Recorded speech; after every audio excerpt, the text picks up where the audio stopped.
Hello, कैसे हैं आप सब। उम्मीद है आप सब अच्छे होंगे, मज़े में होंगे और आप सबों की पढ़ाई अच्छी चल रही होगी। तो आज हम लोग इस क्लास में जानेंगे कि वास्तविक संख्या क्या है और वास्तविक संख्या के जो दो भाग होते हैं, परिमेय संख्या और अपरिमेय संख्या, जिसको कि इंग्लिश में कहते हैं rational number and irrational number, इसके बारे में हम लोग जानेंगे। देखिए, ये जो टॉपिक है, ये टॉपिक बहुत ही महत्वपूर्ण है, वेरी इम्पॉर्टेंट। ये क्लास 8 के बच्चों के लिए, 9 और 10 के बच्चों के लिए बहुत इम्पॉर्टेंट है, क्योंकि 10 क्लास में जब गणित की पढ़ाई शुरू होती है तो इसी चैप्टर से शुरू होती है, वो है वास्तविक संख्या। एक बात और आप सबों को कहना चाहूँगा कि गणित जानने के लिए सबसे पहले तीन काम आप लोगों को करना है। एक, सबसे पहले टेबल आप 1 से 20 तक याद रखिए। इसके बाद 1 से 30 तक का स्क्वायर, वर्ग, और 1 से 10 तक का क्यूब। इससे क्या होगा, जब भी आप कैलकुलेशन करेंगे तो बहुत ही आसानी से आपका कैलकुलेशन होगा। ये एकदम कंप्यूटर जैसा सेव कर लीजिए दिमाग में। 1 से 20 तक का पहाड़ा, 1 से 30 तक का वर्ग और 1 से 10 तक का क्यूब, घन, एकदम सेव कर लीजिए, ताकि जहाँ भी ज़रूरत पड़े तुरंत आप लोग बिना देर किए उसका मान उसको वहाँ पर रख दें। तो इससे आपका कैलकुलेशन बहुत आसान हो जाए। तो अब हम लोग चलते हैं इस टॉपिक पे, वास्तविक संख्या है क्या। तो वास्तविक संख्या उन संख्याओं को कहते हैं जो वास्तव में, जिसका व्यवहारिक जीवन में हम लोग उपयोग करते हैं, चाहे जोड़ हो, घटाव हो, गुणा हो, भाग हो, लाभ हानि, ये सब में उसका प्रयोग करते हैं। और इसके जो भाग होते हैं, ये दो भाग होते हैं, परिमेय संख्या और अपरिमेय संख्या। कहने का मतलब ये है कि परिमेय संख्या और अपरिमेय संख्या को मिला दें अगर, तो जो संख्या समूह बनता है वो संख्या समूह वास्तविक संख्या कहलाता है। अब हम लोग 1 बाई 1 बारी बारी से इसकी चर्चा करेंगे।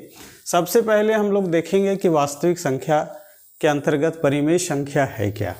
तो परिमेय संख्या वैसी संख्या को कहते हैं जो P बटा Q के रूप में है या P बटा Q के रूप में लिखा जा सके। अब P बटा Q है क्या, तो P को आप लोग जानते हैं कि ऊपर वाले, बटा के ऊपर वाले को अंश कहते हैं और नीचे वाले को हर कहते हैं। बटा के ऊपर वाले को अंश कहते हैं और नीचे वाले को हर कहते हैं। इंग्लिश में इसको ऊपर वाले को न्यूमरेटर और नीचे वाले को डिनोमिनेटर कहते हैं। अब यहाँ पर दो कंडीशन है। अगर P बटा Q के रूप में संख्या है या लिखा जाता है या लिखा जा सके तो दो कंडीशन है। P Q पूर्णांक होना चाहिए, P और Q पूर्णांक होना चाहिए, और दूसरा कंडीशन है कि Q 0 के बराबर नहीं होना चाहिए। P and Q are two integers and Q is not equal to 0। अब हम लोग बारी बारी से समझेंगे कि P और Q दो पूर्णांक अगर है तो पूर्णांक कहते किसे हैं। तो इसके पहले हम जो वीडियो बनाए हैं उसमें इसके बारे में डिटेल्स जानकारी दी गई है, प्राकृत संख्या, पूर्ण संख्या और पूर्णांक संख्या। जो उस वीडियो को नहीं देख पाए हैं, जो बच्चे नहीं देख पाए हैं, उसे आप लोग देख लीजिए तो बिल्कुल समझ में आ जाएगा। यहाँ भी हम थोड़ी जानकारी आप लोगों को दे रहे हैं कि पूर्णांक कहते किसे हैं।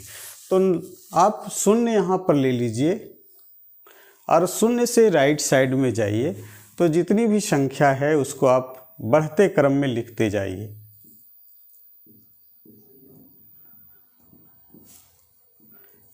फिर शून्य के बाईं तरफ शून्य से जो छोटी संख्या है वो घटते क्रम में जाएगा, उसको आप घटते क्रम में माइनस में लिखते जाइए।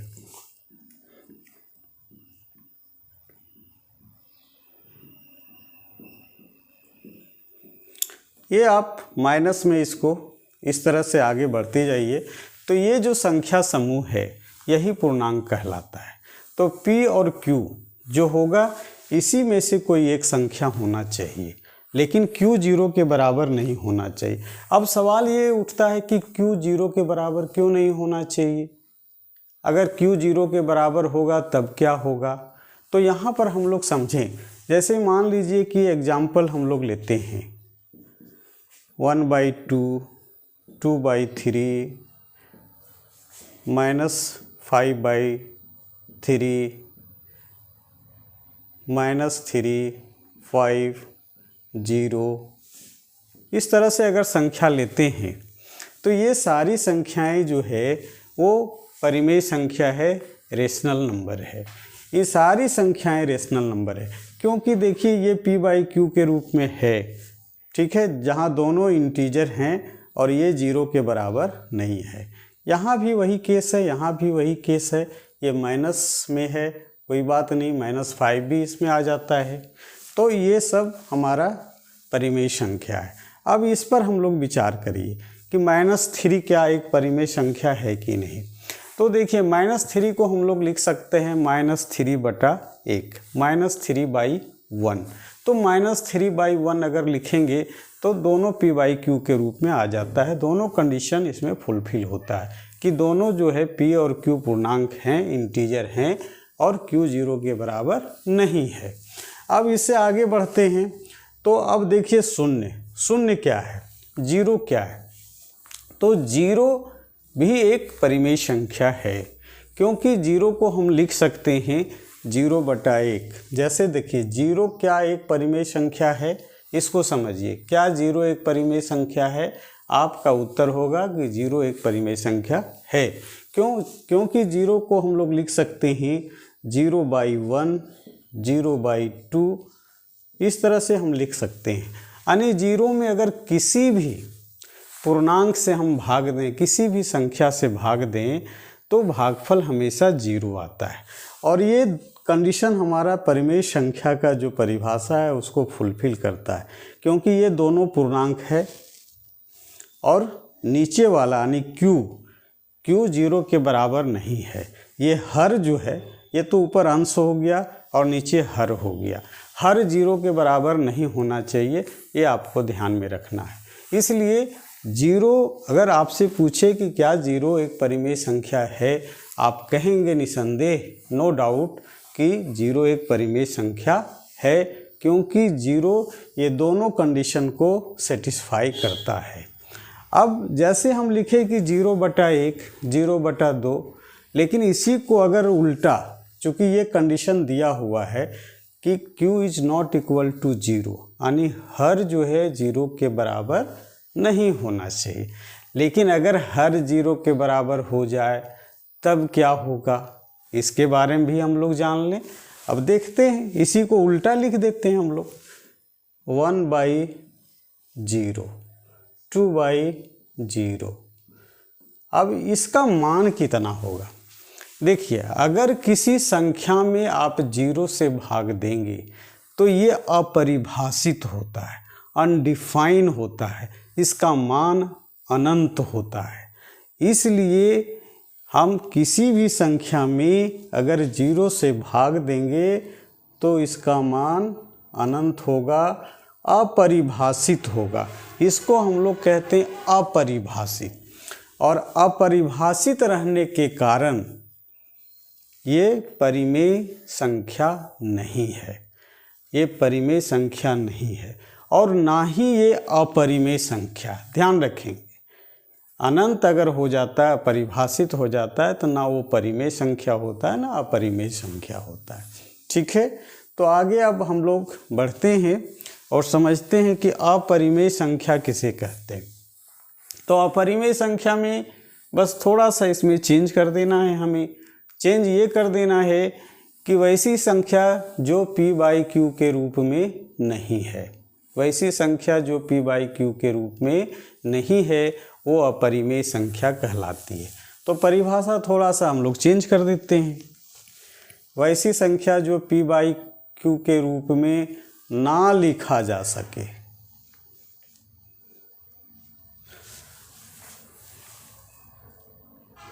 रूप में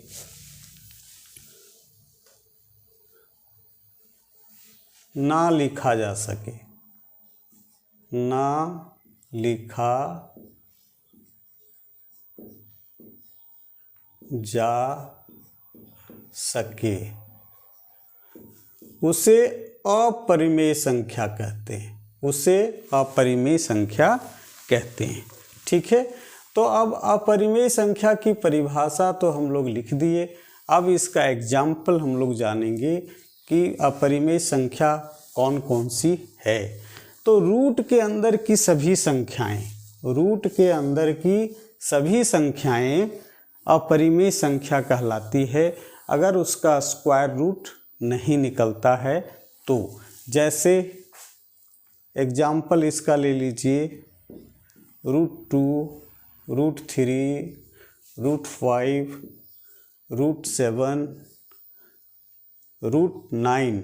अब इस पर विचार करिए कि क्या √9 एक अपरिमेय संख्या है? तो √9 एक अपरिमेय संख्या नहीं है, ये परिमेय है, रेशनल है, क्योंकि इसका स्क्वायर रूट टूट जाता है। इसका मान आ जाता है 3, इसका मान आ जाता है 3, इसलिए ये जो है परिमेय संख्या है। ठीक है, तो ये इस तरह की जो संख्याएं होंगी उसको हम लोग अपरिमेय संख्या कहते हैं। ठीक है, क्लियर है। अब एक और इसमें आता है, जैसे पाई के बारे में थोड़ा सा हम लोग जान लें। पाई है क्या? तो पाई भी एक अपरिमेय संख्या है, पाई भी एक अपरिमेय संख्या है। इसको समझने के लिए थोड़ा सा हम लोग परिमेय और अपरिमेय संख्या की परिभाषा को और विस्तृत रूप से जानते हैं। विस्तृत रूप से जानने का मतलब ये है कि उसके दशमलव प्रसार को देखेंगे कि उसका दशमलव प्रसार कैसा होता है। तो परिमेय संख्याओं का दशमलव प्रसार हमेशा शांत होगा, यानी हम भाग देंगे, अंश में हर से भाग देंगे तो वो बिल्कुल कट जाएगा, शांत हो जाएगा, टर्मिनेट हो जाएगा, या एक ही संख्या बार बार आएगी, जिसको कि कहते हैं आवर्ती। अंग्रेजी में उसको रेकरिंग कहते हैं। तो परिमेय संख्या के केस में दो कंडीशन आता है दशमलव प्रसार, या तो वो बिल्कुल कट जाएगा या एक ही संख्या बार बार रिपीट करेगी। तो दशमलव प्रसार हम लोग देखते हैं परिमेय संख्या का कैसा होता है। ठीक है, तो दशमलव प्रसार हम लोग देखें कि परिमेय संख्या का कैसा होता है।